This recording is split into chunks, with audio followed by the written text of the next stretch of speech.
and I've had a good time since I've been back as well. Let me get this gum out of my mouth. I just realized I had gum in my mouth.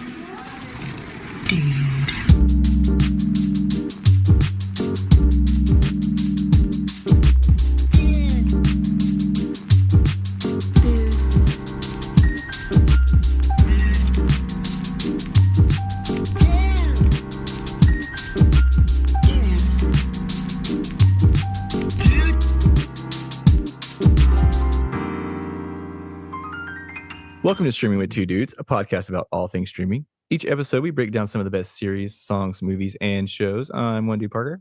I'm Two Dude Jeff.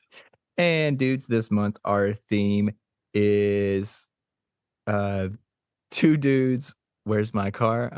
I'm pretty sure that's the theme. It's been kind of a while since we've been here.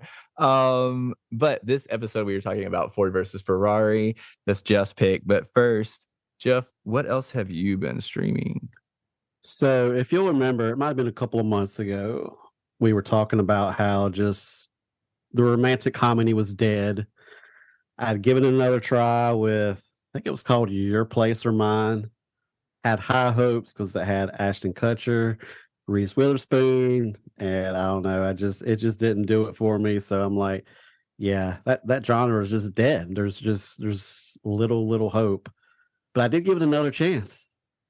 And I placed my trust in the hands of a couple people you've probably heard of, Mr. George Clooney and Miss Julia Roberts. I mean, two icons of our generation. Or maybe not our generation, but our time, I guess. They were in a movie called, I believe it's called A Ticket to Paradise. Never seen it. It's on, I think it was on Netflix. It's either Netflix or Amazon, but I'm thinking it might be Netflix. So I remember when it hit the movie theaters, just because, like I said, it was a romantic comedy, and they don't put very many of those out here lately, especially at the movie theater.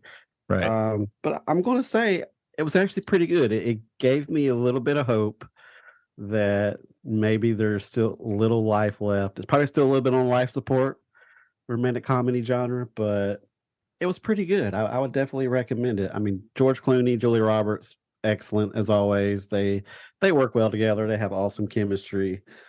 So they did well. It was a pretty good movie. Cool, dude. I mean, like, how many movies have they been in together at this point? Like George Clooney and Julia Roberts. That is a good question. I mean, obviously they've done. How many of the Ocean 8 type movies were they in? Oh my God, they were in like at least 4, right? Yeah, No, at least 3, because there was Ocean's 11, 12, and then 13. But I think there was also Ocean's 8, but I don't know if they were both in that one, because I actually never watched that one. I know Sandra Bullock was in that one, but I can't remember. I did not watch it, so I can't even pretend. Cool. Yep, I did confirm it is called Ticket to Paradise. Okay, cool. Awesome. How about you? Your busy traveling life lately. Did you stream anything? We were supposed to release this episode last week, but because of my busy life and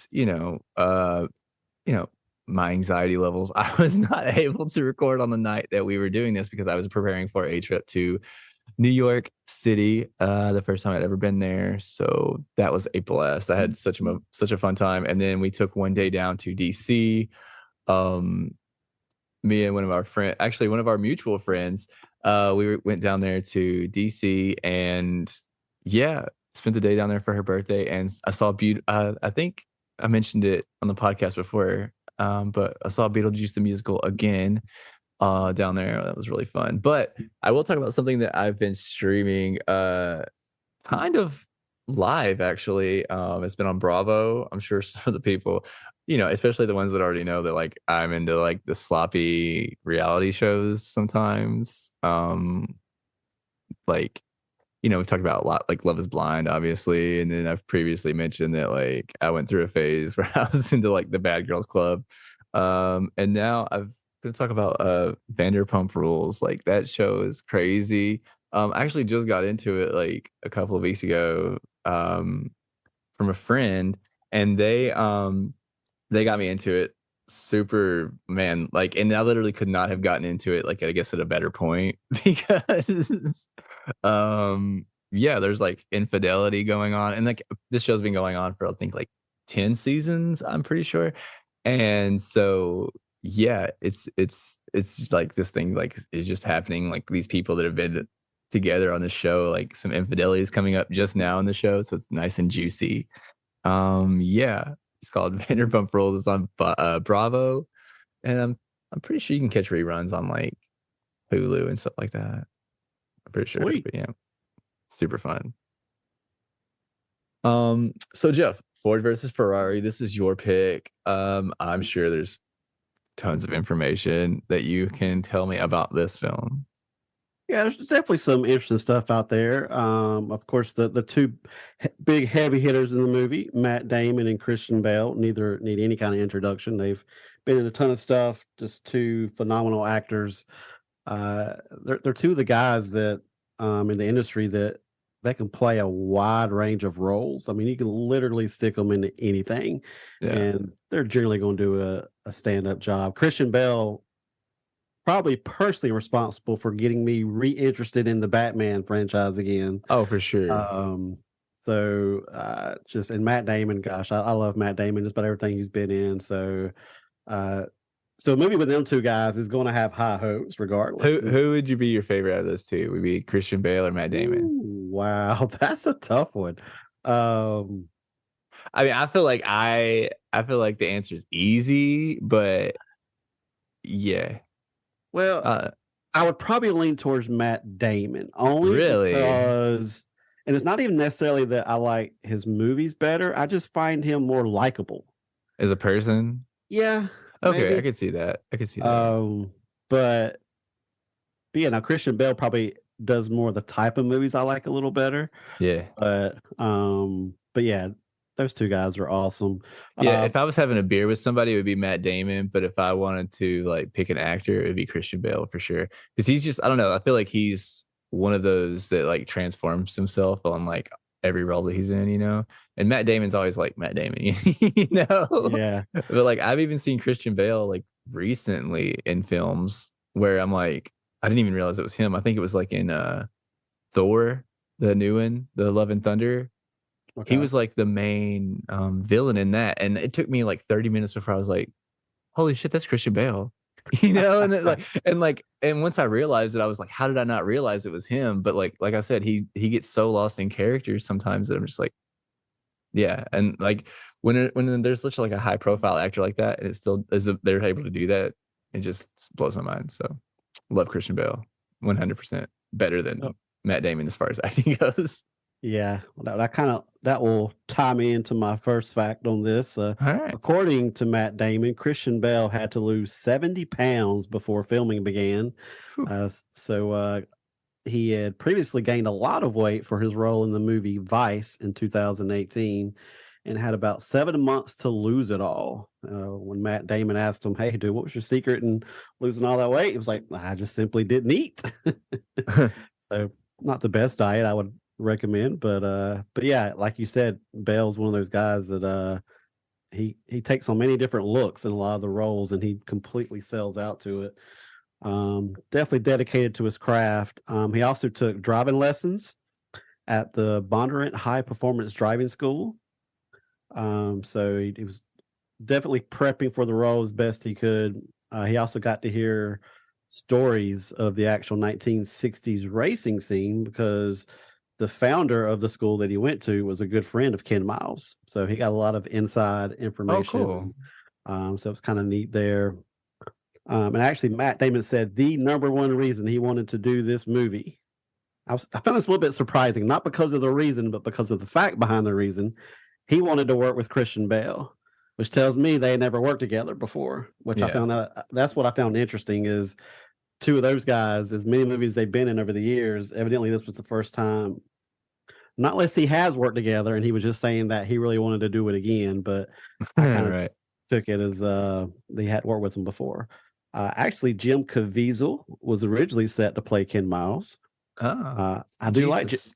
I do like Jim Caviezel, but I don't know if he'd have done it as good a justice as Christian Bale did in this particular movie. No. So, in order to just some of the, I guess, shooting challenges as far as a movie like this, in order to recreate the Le Mans circuit as it existed in the 60s, the scenes taking place on the actual racetrack had to be shot in 5 different locations. Obviously, this was a little bit of a challenge as far as wow, what's that word, Parker? You're my English Continuation? guy. Continue. It ends with the uity. Continuity. There we go. Oh my gosh. In terms of continuity, that sounds a lot better. So not only did the cars have to be correctly placed for each shot, but the weather had to be consistent as well. So you can imagine how tough that was using 5 different locations and Oh, having to man. get the shots, the cars. That had to be a freaking nightmare. I'm glad that was not my responsibility. But so let's see what else we got here. I mean, obviously, this a lot of the movies based on real life characters. Obviously, Lee Lacoca, is that his name? Did I pronounce That's a that good, right? yeah, you got me on that one, brother. Anyway, he actually died on July 2nd, 2019, at the age of 94, just 4 months before the movie was released. Obviously, he was one of the main characters in the movie. Um, so another interesting fact is Christian Bale was actually originally set to play Enzo Fiari in Michael Mann's movie Title Fiari, which is possibly coming out later this year. But he dropped out due to concerns he had regarding actually getting the proper weight and time for the movie. And the role eventually went to Adam Driver. So it's Hmm. crazy how in this movie, obviously Enzo is a character in the movie, Yeah. and he had to drop a lot of weight to get the role that he did. And he was eventually going to play another character in the movie in a completely different movie and have to gain a lot of the weight, and he couldn't do it. Um, Interesting tie-in. Obviously, the movie's about Ford versus Ferrari. Well, in World War II, Ford built B-24 bombers, the same B-24 bombers that were used to bomb Italy and several of the Ferrari plants. Hmm. So I don't think that was really mentioned in the movie, but that's a little interesting fact. Yeah, probably a reason they left that one out. Let's see. We'll try to keep it a little bit more simple. A lot of the stuff, the interesting facts, is just a little too much, maybe for car enthusiasts. I don't think Yeah. neither one of us necessarily are. No. But one thing that I don't think was really pointed out in the movie, it might have been the kind of mentioned at the end where they're kind of, that kind of tell you like, hey, this guy did this, blah blah blah. Mhm. But the GT40 did win Le Mans 4 years in a row, 1966 to 1969. There was actually a good bit of resentment as the Americans continually winning a European race. So, because of this, they changed various rules to the disadvantage of the GT40, including placing a limit on the engine side. So, after the 1969 win,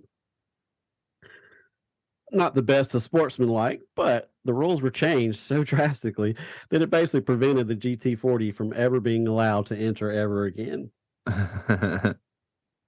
Eventually, since obviously the movie kind of hits on this, it was a huge cost to Ford to invest in the GT40 and then kind of prove that it can win these type of races.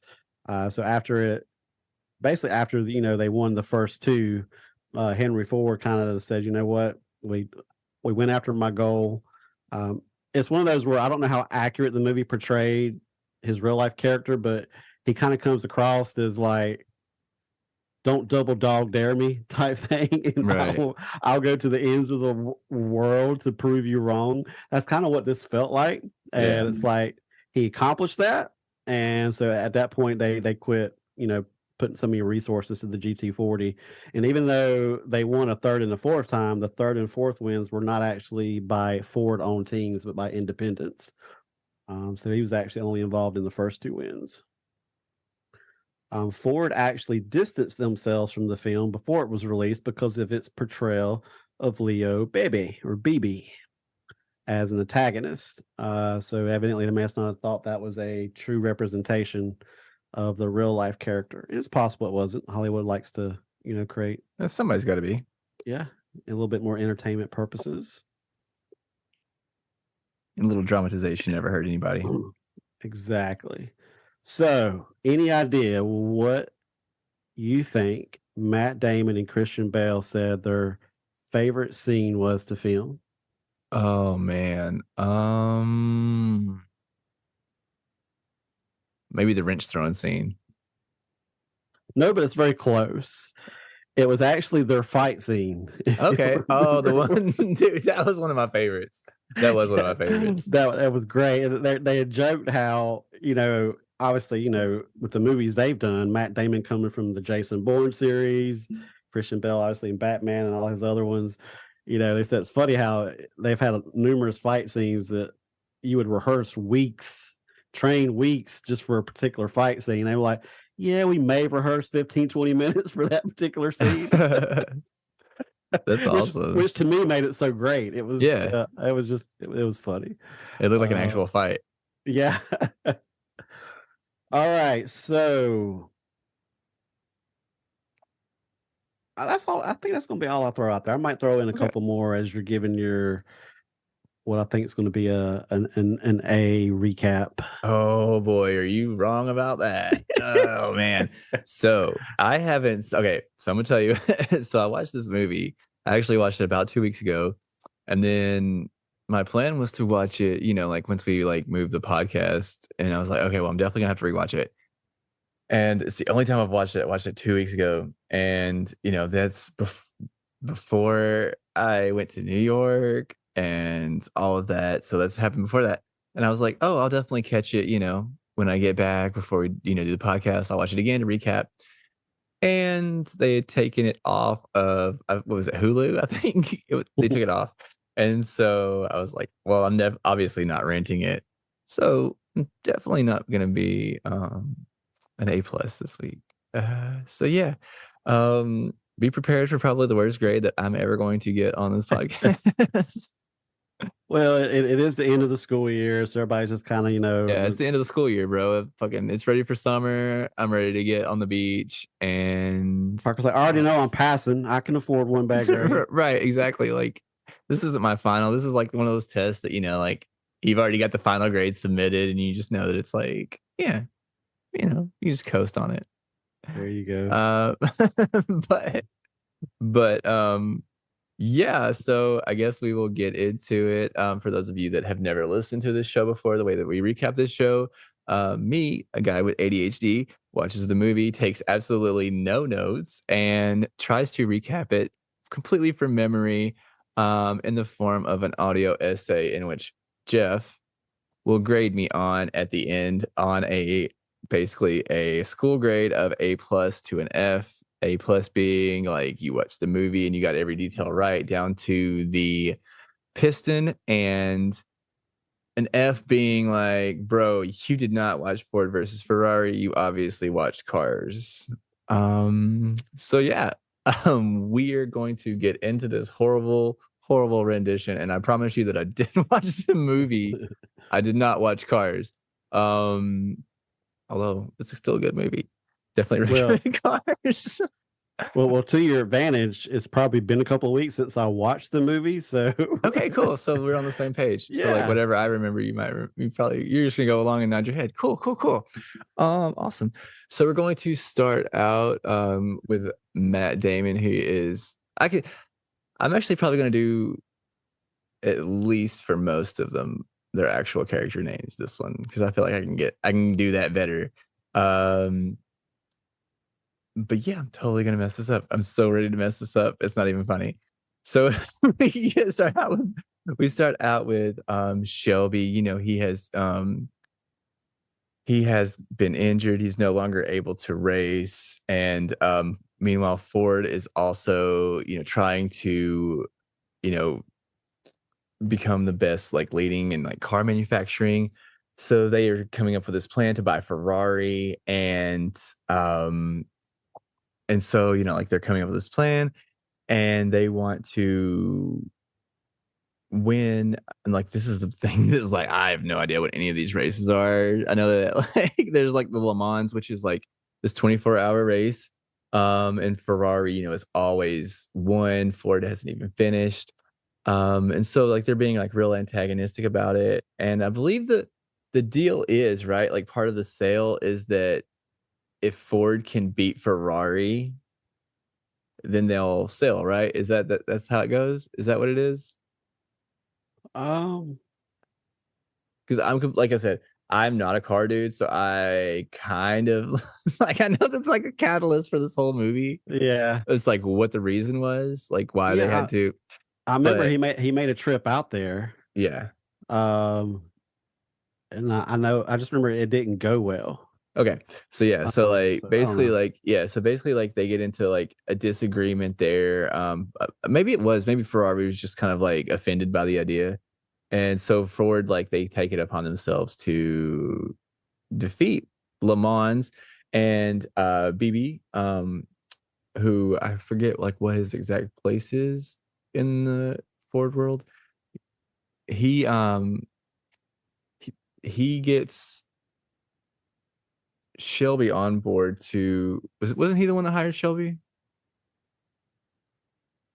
originally Um, to get to come up with a car to like to come up with a car to beat Ferrari, right? Or somebody did. If it wasn't BB, it was somebody else, doesn't matter.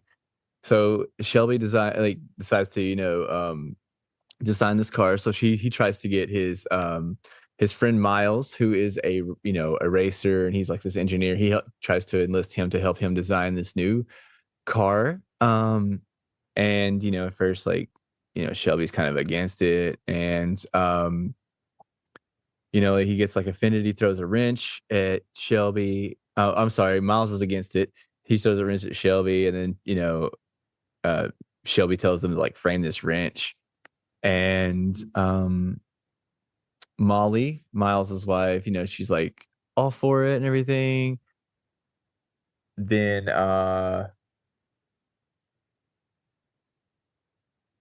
yeah. And so like Ford, I think it's like BB and Ford and all of them are there like against, hiring Miles. After they designed it, they want him to drive it. They're against hiring Miles, and so like they uh they race in the oh my gosh. I actually know what was the race that they raced in first with Miles? I'm not good at remembering the details like that. See, yeah, okay, you're in the same boat with me. You're no I know, good. I know, I know they did Daytona, but that wasn't I that cannot wasn't the cheat off of first your one. paper, bro. Yeah, Okay, so we'll skip over that. And then they get to Daytona, and Miles, he's not doing too bad, but he's not quite there. You know, Shelby writes on a this piece of like cardboard metal type thing. 7,000 plus. Was it give him hell something like that? yeah. Yeah, and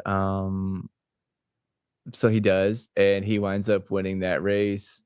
Um, and then like they still kind of are against hiring Miles to try to run the Le Mans because they think that he's a little too reckless. They've he's kind of like the brake the brakes went bad in the Daytona, right? Or was that at the beginning of the Le Mans? Because I'm completely like for this. I know it was early on, and they definitely had to make a lot of Okay, yeah, exactly. alterations. Yeah. So they Henry Ford the second is definitely like against hiring, and this is actually one of my favorite scenes. And BB they take BB and they lock him in the office, and Shelby gets Ford in the GT40 and drives real fast, and Henry Ford's over here like freaking out, basically breaking down into tears, and realizes that not just anybody can hop behind the wheel. It takes a certain person, and he basically kind of freaks out Henry Ford into realizing that he knows what he's talking about, and so they hire Miles to race the 1996 Le Mans, and they are first he turns it down, but then Miles's wife Molly gets him in the car and starts speeding herself, and convinces him to do it. And then yeah, he's doing pretty well in the race. Um and then his door like comes off, and so they hammer it back on, and then he's back in the race and he's making up some good time. Uh yeah, and then, toward the end of it, he's like very far in the lead, and Ford, is like, hey, and the other two Fords are like, gonna be in first, second, and third. So he's like, hey, like we'll slow down, and you know, he orders them to slow it down so they can all three finish at the same time, which Shelby does not like. He is totally against it, but he kind of like lets it up to Miles on what to do. And Miles, he kind of in a moment of like being humble, he slows down and allows the other two cars to finish across the finish line with him, which is like, a really big moment for Ford. And they actually don't even give him technically the winning. They don't call him the winner. They call McLaren the winner, um, which is pretty upsetting and depressing for Miles and Shelby. And eventually, we find out at the end on the epilogue that of course, even though I'm not a car guy, I know what a Shelby is, Shelby Mustang. And he goes on to, be one of the greatest manufacturers in muscle car history, racing history. And Miles, even though he didn't get the win, he was later, he still made it into the Racing Hall of Fame. And that's it. The end. Oh, and they also showed Miles dying at the end, but Oh yeah, yeah, just yeah. minor detail. But all right, so much like students usually just ready for summer break, teachers are too. So, sometimes teachers like, you know what, screw it. They put their name on it, they turned it in. I'm gonna give them a B. So All right. I'll give you a B because you put your name on it, you turned it in. Thanks, Teach. I appreciate that. Now it's time for summer vacation. All right. So Jeff, what did you think about this movie? Out of wait, is it your turn? Yeah, you can pick All right, out of five. I'll do the obvious choice here, which would be out of 5 wrenches. Nice. I feel like that's only fitting. Um, so this one this I'm stumbling over my own words because I'm not even sure how to word this. So very good movie. Steep contrast to the one we watched the previous week. Uh, Part of the was it Fast 7, I think. Um, Yeah, so think so. I really enjoyed this movie, and I think for both you and I, since we're both not necessarily car enthusiasts, if you can get me to like a racing movie, you've done really well. And it's not that I don't like racing movies. I mean, there's been a number of racing movies over the years that I really enjoyed. But that's going to always be your first hurdle with me is don't make it so much about the cars that I'm just like lost in the details. And this one I thought teetered the line very, very well to where I think the car enthusiasts would really enjoy just the backstory and the history and just everything that went into tweaking and the testing and all that. So I thought you're basically serving two audiences in a movie like this, and I thought they played to both of them very well. If we're looking back to like a Fast 7, um, I feel like the acting was probably better in this one, in Ford versus Ferrari. I felt like in some ways the movie was better. Uh, but sometimes, especially just as an average movie watcher, like I would consider you and myself as, Yeah. uh, sometimes it's just about pure entertainment value. Um, so while I think maybe the acting and stuff was better on this one, uh, I could see where Fast 7 entertainment value would be higher, just because of just all the craziness and just the intense scenes and just the theatrics of it all. However, having said all that, I'm still gonna give this one 4, Okay. which I think I graded Fast 7 a 3.5. So, all you Fast and Furious fanatics, don't come at me for rating this one higher. Mainly just because, as I stated last week, and I thought Fast 7 was an excellent movie. Definitely want to go back and watch all the other ones. A lot of times when it comes down to what is appealing to me, and sometimes movies that are extremely over the top aren't going to appeal to me, and unless the movie is set up as a supernatural or you know out of this world type thing, then yes, and no rules. But when it's more of an earthly movie that's supposed to be realistic, then I can still enjoy it, but I'm not going to grade it extremely high. So this one obviously was, it was based on a true story. So there was no like necessarily just ridiculous over the top type stuff. So I thought it was very well done. Matt Damon, Christian Bale, just a tremendous job. Um, and again, I always tend to grade a movie higher if I get a little surprise. And I was not expecting to enjoy this movie as much. I went into it thinking I'll probably give it, I'll probably have a 3.5 experience out of this one. And I just really enjoyed the movie. I just thought it was very well done. Like I said, I thought they teetered the line perfectly as far as appealing to a wide audience. Um, so yeah, I'm interested to hear what you thought of it. Alright, cool. Um, so I am going to give this film 3.5 wrenches. Yeah, pretty much for, like, the same reasons you did. Um, I really enjoyed it, and I'm not really, like, a huge fan of, like it really depends on, like, biopics, like, on which ones you know what I mean? Like, they're really hit or miss for me.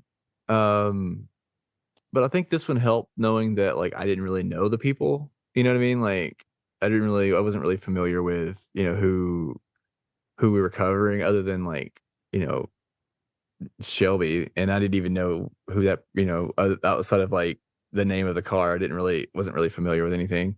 So, like, a lot of these names, and same with McLaren, um, a lot of these names I didn't really like, I didn't know the stories behind them, so, it's a lot easier for me to, like, enjoy those kind of films like that.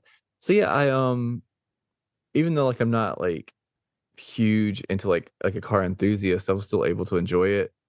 Um, yeah, I mean, like, sometimes, like and I have a hard problem, like, not looking at my phone sometimes with longer movies like this, but, I still enjoyed it, and I had a lot of fun, so, yeah, 3.5.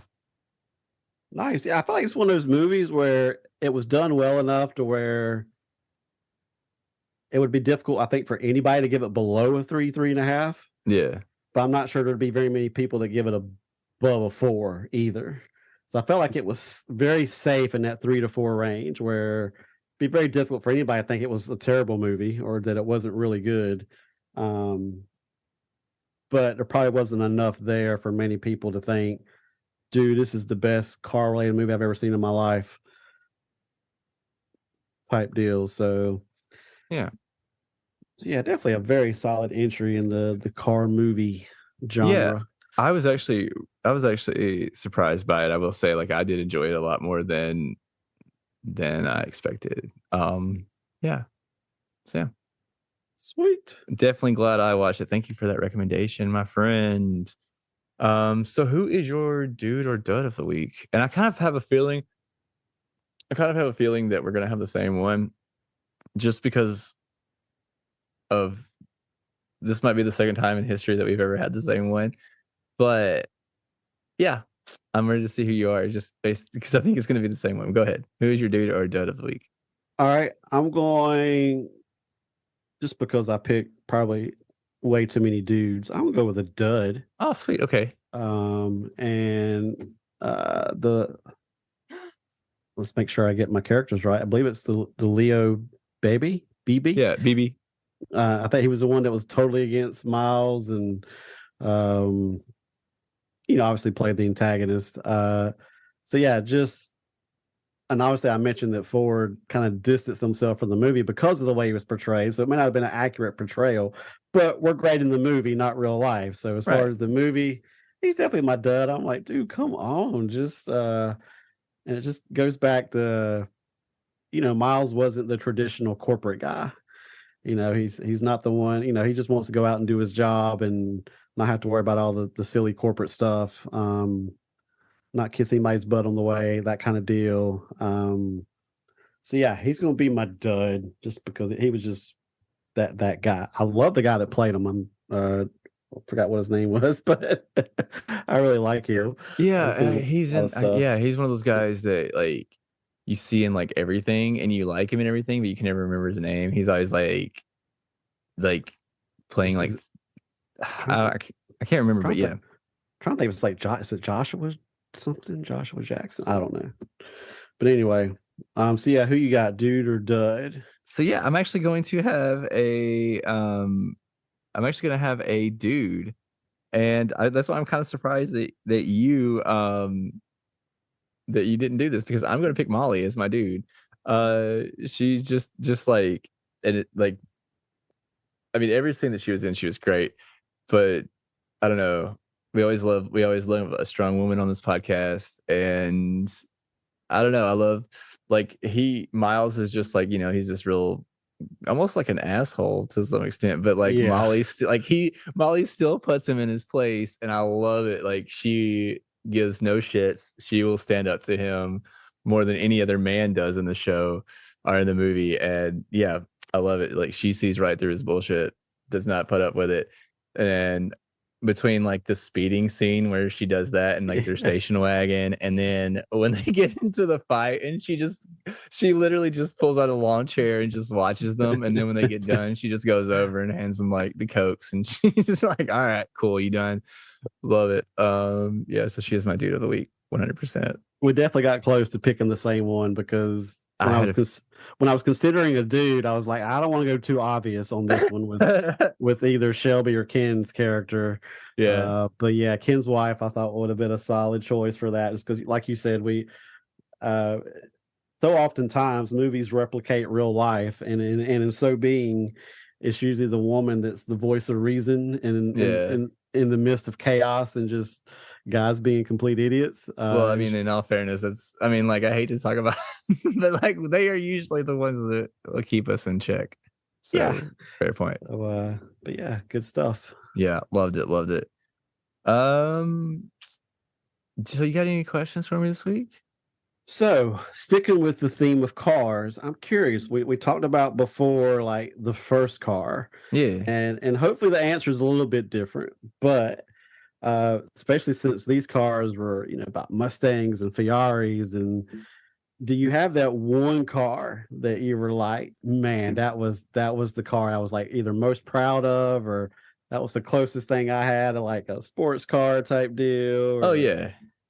Yeah. So when I was probably I think I got it when I was a senior in high school, and from a senior in high school until my mid 20s, I had a Mitsubishi Eclipse, and it was like it was the I don't even remember all the specs on it, but like it had a sunroof, it was maroon, it had like tan interior, and you couldn't tell me anything. Like it had chrome rims. Yeah, it had like racing rims on it, and I was all about it. Loved it. Literally owned it forever. I put 180,000 miles on it before I ran it out.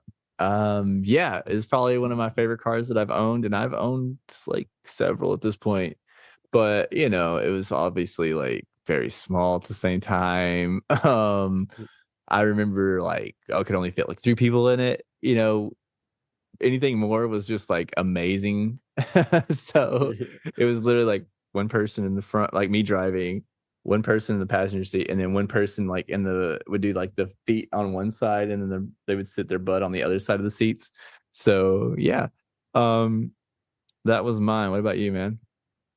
all right. So it was the follow up to my T1 Triple O car. So obviously anything was going to be more sporty than It that was a one. step. Anything was a step up. But I actually did have a Ford Mustang. It was Oh, nice. an '86 Ford Mustang. Like my T1000, just it was done. It was gone. So now, granted, it wasn't like the GT version. It was maybe the LX or something like that, and it was older at the time, like '86. I probably bought it in '93, '94. But I had a little moonroof on it, and Yeah. I was proud of it. Now, There you go. most of the younger guys, using daddy's money, had the newer, fancier, souped up Mustang. So it wasn't like I was trying to compete with them. But for me, and following up the T1000, it was probably the closest I came to, be like, oh yeah, look at me, look at my sports car. And although I did after that car, see if you remember these, I had a Geostorm. Yeah, I do. I do remember the Geostorm. And the funny thing is when Steph and I first met, uh, she had a Geostorm as well. She had a blue one, and I had a red one, and so yeah, it was pretty funny. That's cute. But, yeah, good old Geostorms. All right. Well, so Jeff, because of my busy past 2 weeks, I forgot to number one put a poll up for a listener's choice episode, and number two, before I picked this theme, I didn't really realize that there was a no streaming originals. So I kind of pulling an audible, and I'm just gonna throw a movie out there that I've always kind of wanted to see. I don't know if you're familiar with it, but we'll make this like a classic week, and we'll go with American Graffiti. Have you ever seen it before? Ew, that's one of those that if I have, it's been so long, I probably remember zero about it. All right, cool. Well, it's on Netflix, so if you guys want to watch that with us this week and listen in next week for the hopefully better recap of that, we will be watching American Graffiti on Netflix. So, Jeff, you got anything else before we get out of here this week? No, it's been fun. Nice little break for us. Yeah. We both love the whole travel life, but Yes. it's expensive and we don't get to do it near as much as we like. But hey, when the opportunity arrives, take it, people. Go out there, see the world, be adventurous, go travel. Yes. Carpe diem. Seize the carp. Whoop, whoop. All right. Jeff, anything else? I think that does it for me. All right. Well, Jeff, thank you so much for doing this with me every week and for putting up with my shenanigans, even when I call audibles and cancel last minute on a weekly episode. And thank you, listeners, for also doing the same and for supporting us every week. Thank you for, just giving us a listen. That really does help us out. And if you also want to help us out, you can give us a one-time rating, review, and making sure that you're subscribed. You can also share the podcast with any friends or family that you think may love us. And yeah, if you want to support us financially and turn this into a job instead of a hobby, you can do so by clicking the link of Patreon down in the show notes and giving to us there.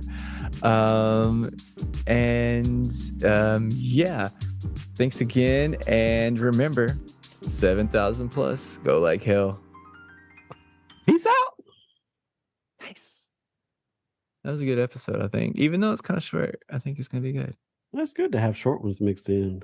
Yeah, the short ones make the longer ones look better, right? Take that as you may.